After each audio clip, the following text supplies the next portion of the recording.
तो सुबह जल्दी मैं अपनी गाड़ी लेकर चला जाता हूँ गाँव में, क्योंकि मुझे लाना था ग्राइंडर। वो इसलिए चाहिए था क्योंकि इन औजारों को हमें देनी थी अच्छी सी धार, क्योंकि आज हमें जाना है एक मिशन पर। तो अच्छा। ग्राइंडर लाने के बाद अंकल जी इनका अच्छे से पाना करने लग जाते हैं ताकि अच्छे से काम करे। तो सभी औजारों को पाना करने के बाद आज हमें जाना था एक खेत पर इन जालियों को लगाने के लिए। तो उससे पहले हम पी लेते हैं चाय। चाय पीने के बाद हम रवाना हो जाते हैं अपने खेत की तरफ। तो सभी औजारों को लेकर हम पहुंच जाते हैं अपने खेत पर पहुंचने के बाद हमारा खेत था थोड़ा नदी के पास। तो यहाँ पर बहुत सारी ढलाने थी और चढ़ाव था। तो यहाँ आने के बाद हमें यहाँ की चारों तरफ से करनी थी सफाई। तो यहाँ आने के बाद जहाँ जहाँ पर हमें जाली लगानी थी वहाँ चारों तरफ से हम सफाई करने लग जाते हैं सभी व्यक्ति। तो सफाई होने के बाद तो सफाई के साथ साथ हम पेड़ भी काटते हैं, 2-3 लकड़ियां भी काटते हैं, क्योंकि हम सीमेंट के पोल की जगह लगाएंगे लकड़ी के खराने।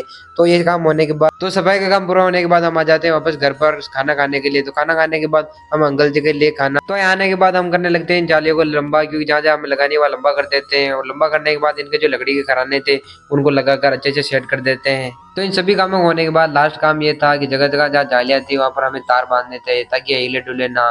तो इन तारों को बांधने के बाद फाइनली हमारा सभी काम हो जाता है पूरा। तो सभी काम होने के बाद अपने सामानों को समेट कर हम रवाना हो जाते हैं वापस अबे घर के साले। लिए।